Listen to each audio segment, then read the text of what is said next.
আজকে এই জিলাপি হুজুরগুলো সুযোগ কেন পেয়েছে জানেন? সকালবেলায় গিয়ে মসজিদে দাঁড়িয়ে আছে, জিলাপি হুজুরকে নিয়ে যাবে বাপের কবর জিয়ারত করতে। আর হজরত গিয়ে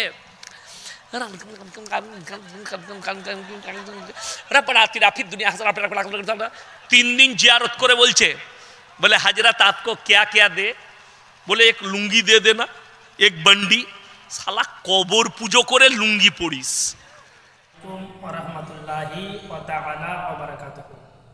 ব্রাদার ইসলাম শুনলেন এই ডাবচোর, গোপাল ভাঁড়, গুজরাটে নদীর মাছ চোর, মেয়েদের কাপড়ে আগুন লাগা, হারামখোর, ভুড়ি মোটা পোল্ট্রি মুরগির কথা। কবর জিয়ারত প্রসঙ্গে কিরকম আপনার কথা বলছে। তো ব্রাদার ইসলাম, কবর জিয়ারত করা আপনাদেরকে বলতে চাই হাদিসের মধ্যে আছে না নাই? আমরা আহলে সুন্নাত ওয়াল জামাত, আমরা কোনো মৌলবি, মুন্সি, ডাক্তার, মাস্টার, নায়ক, খলনায়ককে দেখি না। আমরা দেখি যে আমার রাসূলুল্লাহ কি বলেছেন।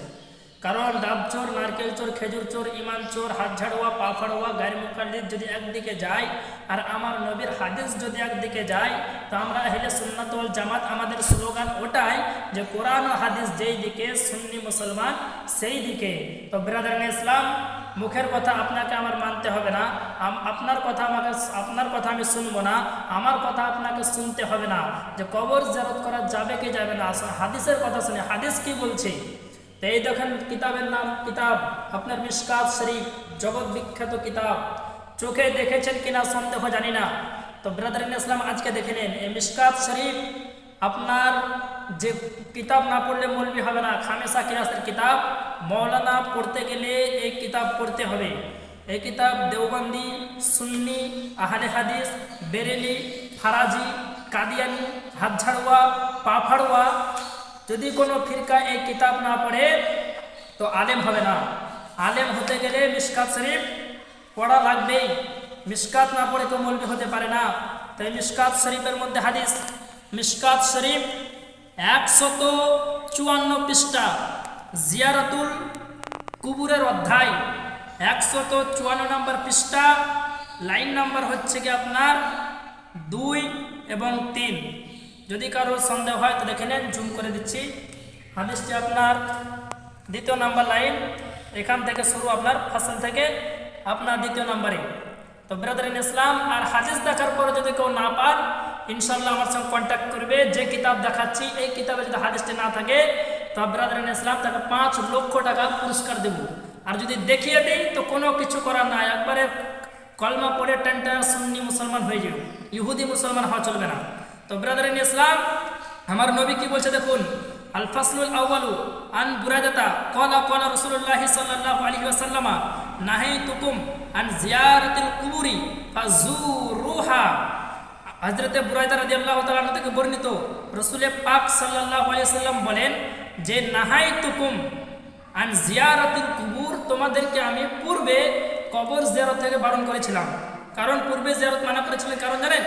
কারণ পূর্বে কবর ছিল না, আর ইহুদিরা কবরটাকে বাঁধতো। তো কখন আপনার ইহুদি খ্রিস্টানদের কবর ছিল, তো আমার নবী দেখলেন যদি এখন আমি কবর জিয়ারতের হুকুম দিই তো মানুষ জিয়ারত করবে কাদের? ইহুদিদের, খ্রিস্টানদের, কাফিরদের। আর কাফিরের কবর জিয়ারত করা যাবে না। তাই আমার নবী প্রথমে মানা করলেন, তারপরে বলছে ফাজুরুহা, নবী পাক বললেন তোমরা খুব খুব কবর জিয়ারত করো। তো ব্রাদার ইন ইসলাম, মিশকাত শরীফ 154 পৃষ্ঠা থেকে প্রমাণিত হলো কবর জিয়ারত করা জায়েজ। আর একটা কিতাব দেখুন, এই হাদিসটি আপনার অনেকখানা কিতাবে আছে।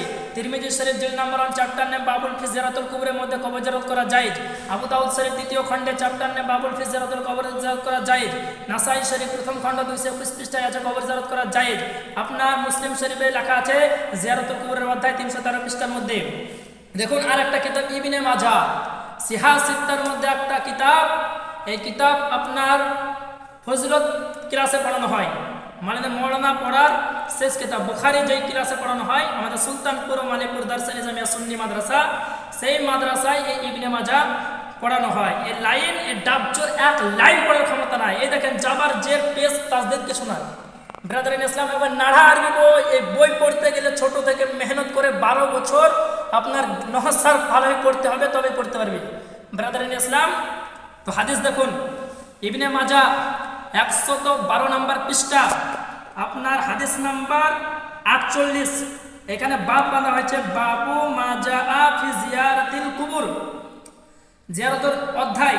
তারপরে হাদ্দাসানা থেকে হাদিস সনদ সহকারে, আমি সনদ সহকারে বলছি না, হাদিস নাম্বার 1569, 1569 নম্বর হাদিস। এখানে লিপিবদ্ধ আছে আন আবি হুরায়রা ক্বালা ক্বালা রাসূলুল্লাহ সাল্লাল্লাহু আলাইহি ওয়াসাল্লাম যুরুল কুবুরা ফাইন্নাহা তুযাক্কিরুকুমুল আখিরা। আমার আপনার নবী বলেন, আবু হুরায়রা তিনি বর্ণনা করেন। আবু হুরায়রা কে? নবী পাকের যতগুলো সাহাবী, এই সাহাবাদের মধ্যে সর্বাপেক্ষা হাদিস শরীফ যিনি বর্ণনা করেছেন তার নাম হলো আবু হুরায়রা। আবু হুরায়রা রাদিয়াল্লাহু তাআলা আনহু থেকে বর্ণিত, রাসূল পাক বলেন যুরুল কুবুরা, তোমরা কবর জিয়ারত করো, ফাইন্নাহা তুযাক্কিরুকুমুল আখিরা, কারণ কবর জিয়ারত করলে আখিরাত স্মরণে আসবে। তো ব্রাদারান ইসলাম, লাইন নাম্বার 26 এবং 27 এর মধ্যে লিপিবদ্ধ আছে। তো কবর জিয়ারত করলে আখিরাত স্মরণে আসবে, কবর জিয়ারত করলে পুলসিরাত স্মরণে আসবে, কবর জিয়ারত করলে মানুষ জুয়া খেলাকে পরিত্যাগ করবে, ঘুষ খাওয়াকে পরিত্যাগ করবে, জেনাকে পরিত্যাগ করবে, হারাম কাজকে পরিত্যাগ করবে, কারণ আল্লাহর ভয় তার দিলে জাগবে। তখন মানুষ নামাজের দিকে অগ্রসর হবে, বাপ মায়ের খিদমত করবে, আপনার সব ভালোভাবে পথে চলবে। কিন্তু এই ওয়াহাবিরা চায় মানুষ যেন হারাম কাজে লিপ্ত হয়, জাহান্নামে যাক, তাই বলে কবর জিয়ারত করা যাবে না। কিন্তু আমার নবীর ভাষা হচ্ছে, দেখুন আমার নবী বলছে যুরুল কুবরা ফাইন্নাহা তুযাক্কিরুকুমুল আখিরা, সহিহ হাদিস। তোমরা কবর জিয়ারত করো, কারণ কবর জিয়ারত করলে আখিরাত স্মরণে আসবে। ব্রাদারান ইসলাম, এই পৃষ্ঠাতে ইবনে মাজাহ 112 নম্বর পৃষ্ঠার লাইন নাম্বার 26 এবং 27 হলো, এবং 28, 29 এর মধ্যে এখানেও সনদ সহকারে হাদিস বর্ণিত হয়েছে। হাদিসটি শুনুন, হাদিসটি লিপিবদ্ধ আছে ইবনে মাজাহ শরীফ প্রথম খণ্ড 112 পৃষ্ঠা, বাব নাম্বার 41 থেকে 47, 41 থেকে 47, হাদিস নাম্বার 1571, 1571। আপনাকে বলে দিই কোথাকার ছাপ, আপনার Zakaria book depot Deoband, UP India. ভালো করে দেখে নেন, Zakaria book depot Deoband, UP India. এ দেওবন্দি কিতাব ছাপায়, কিতাব পড়ে না। দেওবন্দি কিতাব ছাপায়, কিতাব পড়ে না। আর যদিও বা কিতাব পড়ে তো কিতাব বুঝে না।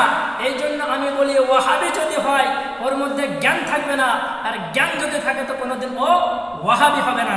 তো আমার নবী কি বলছে দেখুন, এখানে লিপিবদ্ধ আছে আপনার আন ইবনে মাসউদিন আন্না রাসূলুল্লাহ সাল্লাল্লাহু আলাইহি ওয়াসাল্লাম ক্বালা কুনতু নাহাইতুকুম আন জিয়ারাতিল কুবুরি ফাজুরুহা ফাইন্নাহা তুযাহিদু ফিদ দুনিয়া ওয়া তুযাক্কিরুকুমুল আখিরা। ইবনে মাজাহ 112 পৃষ্ঠা শেষ লাইন, 113 পৃষ্ঠার প্রথম লাইনে। তো ব্রাদারান ইসলাম, এখানে আমার আপনার নবী বলছেন, ইবনে মাসউদ থেকে হাদিস বর্ণিত যে ক্বালা কুনতু নাহাইতুকুম, আপনার ফের প্রথমে তোমাদেরকে কবর জিয়ারত থেকে বারণ করেছিলাম, ফাজুরুহা, তো এখন কবর জিয়ারত করো, ফাইন্নাহা তুযাহিদু ফিদ দুনিয়া ওয়া তুযাক্কিরুকুমুল আখিরা, কারণ কবর জিয়ারত করলে আখিরাত স্মরণে আসবে। এই জন্য আমরা আহলে সুন্নাত ওয়াল জামাত বলি, পিতার কবর জিয়ারত করো, মাতার কবর জিয়ারত করো, দাদার কবর জিয়ারত করো। তোমার বাপ মা আত্মীয় স্বজন যদি মারা যায় আর তারা যদি মুসলমান হয়ে মারা যায় তো তার কবর জিয়ারত করো। এটা আমার রাসূলের ফরমান, যুরুল কুবরা, তোমরা কবর জিয়ারত করো। তো ব্রাদার ইসলাম, এই ডাবচোর, গোপাল ভাঁড়, ভুড়ে মোটা, ইয়াসিন, এই কিতাবের এক লাইন পড়ার ক্ষমতা নাই। জি, ও তো ডাব চুরি করে খেয়ে মানুষ হয়েছে, ও হাদিসকে পড়তে জানবে। ও তো কোথায় নারকেল চোর, আপনার নারকেল চোর, কোথায় আপনার খেজুর চুরি করে বেরিয়েছে, কোথায় ডাব চুরি করে বেরিয়েছে, কোথায় আপনার মাছ চুরি করে খেয়েছে। এমন এমন কথা বলছে ব্রাদার ইসলাম, যা আপনার বলার কি, আপনার বলছে গুজরাটিরা জাল পাততো, তো বলছে সমস্ত মাছ আমি ধরে নিয়ে চলে আসতাম। আচ্ছা বলুন তো, সমস্ত মাছও খেতে পারবে? জি, একটা মানুষ কত মাছ খাবে? হয় 500 খাবে, নাহলে 1 কেজি খেলেও ওর কলেরিয়া হওয়ার, ডায়রিয়া হওয়ার সম্ভাবনা আছে। তাহলে সব মাছ আমি একাই খেয়ে দিতাম। 17টা গাছের ডাব আমি একাই খেয়ে দিতাম। ব্রাদার ইসলাম, খেতে পারবে কেউ? 17টা গাছের ডাব বাপের দিন আছে? বলছে মানুষ ডাব কি জিনিস বুঝতো না, মানে আমি সবই খেয়ে দিতাম। তাহলে ব্রাদার ইসলাম বুঝে নেন, তাহলে কত বড় চোর ছিল। বাপ বেটা দুটোই চোর, দুটোই জোকার। হাদিস কোরআন তো জানে না। জীবনে ওর স্টেজে আমি কোনোদিন দেখিনি যে 1 ঘন্টা বা 10 মিনিট শুধু হাদিস পড়েছে। কোথায় জোকারিগিরি, কীভাবে মেয়েরা মরা মারতে কান্না করে, কে কোথায় আপনার নাটক করলো, কোন নায়কের কটা বিয়ে হলো, কোন নায়িকা কাকানে পালিয়ে গেল, এই স্টেজে আপনার উঠে উঠে বলে। ওর কাজ কাম তো নাই, জোকারিগিরি না করলে তো বক্তব্যের ক্ষমতাই নাই ব্রাদার ইসলাম। তো এই সমস্ত বলে মানুষের ইমান নষ্ট করছে। ছোটবেলায় ডাব চুরি করে খেয়েছে পড়া জামানায়, আর এখন মানুষের ইমান চুরি করে খাচ্ছে। তো আপনাদেরকে বলতে চাই, এই বাটপার, গোপাল ভাঁড়, ডাব চোর, ইয়াসিন, হারামখোরকে তালাক দেন, আর আহলে সুন্নাত ওয়াল জামাতের প্রতি কায়েম দায়েম থাকুন। কারণ পৃথিবীতে একটি মাত্র দল জান্নাতি, ইবনে মাজাহ শরীফ মাথায় নিয়ে বলছি, পৃথিবীতে একটি মাত্র দল জান্নাতি, তার নাম সুন্নি, হানাফি, বেরেলি। আর যত রকমের নাম শুনছেন এ সমস্ত হলো জাহান্নামী, জাহান্নামী, জাহান্নামী। ব্রাদার ইন ইসলাম, তো ব্রাদার ইন ইসলাম এখান থেকে বলে বক্তব্য দিতে করছি। আর একটা বিষয়, বাংলাদেশের এক কাজ্জাব বিন ইবলিস বলছে যে কবর জিয়ারত করা তো ঠিক, কিন্তু কবরে আপনার এটা কবর, তো কবরের সামনে বলছে হাত তুলে দোয়া করাটা শিরক হবে। আর কিছু বক্তা এখন শুরু করেছে দেওবন্দীদের, যে জিয়ারত করা মানুষকে, সাধারণ মানুষকে গুমরাহ করছে যে কবর জিয়ারত মানে কি, যে জিয়ারত মানে দেখা, তো কবরে কিছু পড়া যাবে না। তো আর একটা হাদিস দিয়ে দিই, এই হাদিসটি লিপিবদ্ধ আছে, শুনুন, যে নবী পাক কবর জিয়ারত করেছেন কিনা, কবরে কিছু পাঠ করা যাবে কিনা, এবং কবরে হাত তুলে দোয়া করা যাবে কি যাবে না। আমরা আহলে সুন্নাত ওয়াল জামাত, আমাদের কাছে এমন কোনো কাজ নেই যে কাজের কোনো দলিল নাই। হাদিসটি লিপিবদ্ধ আছে মুসলিম শরীফ, সিয়াসিত্তার মধ্যে বুখারীর পরে যার স্থান তার নাম মুসলিম শরীফ। এই মুসলিম শরীফ প্রথম খণ্ড 313 পৃষ্ঠা, লাইন নাম্বার 14-15। ব্রাদার কিতাবটা আনতে আপনার সক্ষম হয়নি, কিন্তু যেই পেজ বললাম, যেই লাইন নাম্বার বললাম, এই পৃষ্ঠায় এই লাইনে যদি হাদিসটি না থাকে, তো ডাব চোরকে আপনার ডাব চোর বলেন, নারকেল চোর বলেন, আর খেজুর চোর বলেন, আর ইমান চোর বলেন, কোনো হাত ছাড়ুয়া, কোনো পা ফাড়ুয়া যদি প্রমাণ করে দেয় যে যেই পেজ, যেই লাইন শামীম বলেছে এই লাইনের মধ্যে হাদিসটি না, তাকে 10 লক্ষ টাকা মিষ্টি খেতে দেবো। তো ব্রাদার ইন ইসলাম, হাদিসটি কি? হাদিসের মধ্যে লিপিবদ্ধ আছে, মা আয়েশা বলছেন, একদা আমি দেখলাম রাসূল পাক বিছানায় নেই। তো ব্রাদার ইন ইসলাম, অনেক বড় হাদিস, নবী পাক প্রত্যেক রাত্রিতে কবর জিয়ারত করতেন। তো কিভাবে কবর জিয়ারত করতেন? মায়েশা বলছেন, নবী পাক যখন কবর জিয়ারত করতে যেতেন, হাত্তা যা আল পাকিয়া, জান্নাতুল পাকিতে উপস্থিত হতেন। উপস্থিত হওয়ার পরে কিভাবে জিয়ারত করতেন? ফাকামা, সেখানে গিয়ে দাঁড়িয়ে গেতেন। আতাল আল কিয়াম, অনেকক্ষণ ধরে দাঁড়িয়ে থাকতেন, অনেকক্ষণ ধরে দাঁড়িয়ে অনেক কিছু পাঠ করতেন। তো কি বোঝা গেল? কবর জিয়ারত করা নবীর সুন্নত, কবরে কিছু পাঠ করা নবীর সুন্নত। হাত তুলে দোয়া করা যাবে কি যাবে না? এখানে আমার নবী, আপনার নবী কবর জিয়ারত করার পরে হাদিস শরীফ, মুসলিম শরীফ প্রথম খণ্ড 313 নম্বর পৃষ্ঠা, লাইন নাম্বার 14-15 মধ্যে লিপিবদ্ধ আছে, সুম্মা রাফা ইয়াদাইহি সালাসা মাররাত, সেই জায়গায় দয়ার নবী, মায়ার নবী 3 বার হাত তুলে দোয়া করলেন। তো বোঝা গেল ব্রাদার ইন ইসলাম, কবর জিয়ারত করা নবীর সুন্নত, বেশি বেশি করে জিয়ারত করা নবীর সুন্নত, কবরে হাত তুলে দোয়া করা নবীর সুন্নত। যারা এই সুন্নাতের প্রতি আমল করে তারাই হলো সুন্নতি, আর যারা এই সুন্নতকে বিদআত বলে তারাই হলো আসল বেদাতি। কিন্তু আজকে চোর কতওয়ালকে ডাটে যারা নিজেরাই বেদাতি, তারা আমাদেরকে বেদাতের ফতোয়া দেয়। ব্রাদার ইন ইসলাম, শেষ কথা বলতে চাই, দেখুন হাদিস শরীফে নবী বলছে জুরুল কুবরা, জুর, জুরা, জুরু, এটা ফেলে আমর, জামা মুজাক্কার, হাজিরের সিগা। ওলামায়ে কেরাম জানেন, যদি সত্যিকারের আপনার কোনো ওয়াহাবি ভালো করে ছোট থেকে মাদ্রাসায় পড়েছে তো বুঝবে, ফেলে মুজারে, ফেলে মাজি দ্বারা যে হুকুমগুলো করা হয় এগুলো তো তাকিদ হয় না, কিন্তু যখন ফেলে আমর দ্বারা হুকুম হয় যেটা খুব কঠিনভাবে হয়। তো আমার নবী ফেলে আমর, জুরুল কুবরা, ফেলে আমরের হুকুম দিয়ে বলছে তোমরা কবর জিয়ারত করো। তো ব্রাদার ইন ইসলাম, এই ডাবচোর হলো দেওবন্দি, আপনার ওয়াহাবিদের সঙ্গে মিশে জলসা নেওয়ার জন্য, তো একে দাওয়াত করবেন না, এর বক্তব্য শুনবেন না, এর বক্তব্য শোনা হারাম সুন্নিদের জন্য। তো ব্রাদার ইন ইসলাম, এখান থেকে বলে বক্তব্য ইতি, ওমা আলাইনা ইল্লাল বালাগ। আসসালামু আলাইকুম ওয়া রাহমাতুল্লাহি ওয়া বারাকাতুহু।